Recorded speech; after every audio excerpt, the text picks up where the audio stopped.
अम्मी, आप कैसे हल करेंगी ये मसला? उमर साहब को देखा नहीं था आपने? कैसा गुस्से से पागल हुआ जा रहा था वो।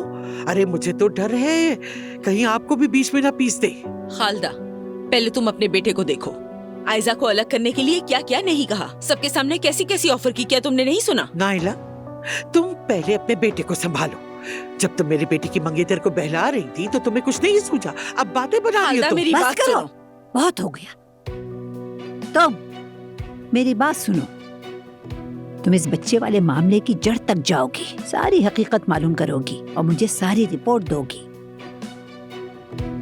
अगर मुझे पता चला कि तुमने मुझसे कुछ छुपाया है तो ठीक है माँ। और हाँ, तुम भी उमर से बात करो। अगर वो इसी गुस्से में गया तो मेहमत से पहले आयजा ही उसे बाहर का रास्ता दिखा देगी। ठीक है अम्मी, कर लूंगी। अच्छा चलो अब जाओ, मैं अब जरा आराम करूंगी। चलो चलो जाओ।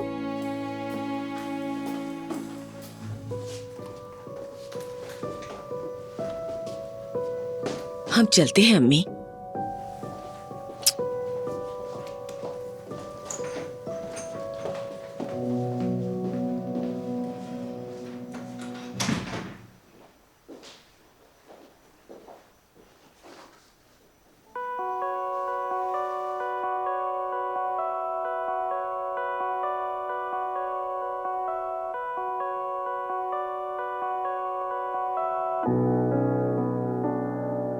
अगर दादी को कुछ हो जाता तो? सच कह रही हूँ, मेरी तो जान ही निकल गई थी। आप दोनों की इश्कबाजी की वजह से उनकी क्या हालत हो गई है, देखी तो सही। जोया, लेकिन उसका हमसे क्या ताल्लुक है? जाकर बाबा से बात करो। फौजान सही कह रहा है, तुम गलत लोगों पर गुस्सा निकाल रही हो। इस मामले को यहाँ तक हमने नहीं पहुँचाया। उनसे भी बात करूंगी, फिक्र मत करें। मगर पहले आप लोगों से। यार, आप दोनों की मोहब्बतों की वजह से मैंने तो इस जिंदगी में बगैर किए ही इश्क से नफरत कर ली है। अगर इश्क ऐसा है तो मुझसे दूर ही रहे तो बेहतर है। जोया, मेरी प्यारी बहन, देखो, इश्क कोई बुरी चीज नहीं, यानी बाबा की मर्जी के खिलाफ हो तो मसला बनता है। जो भी हो भाई, अब खुदा के लिए खुद को संभाले दोनों।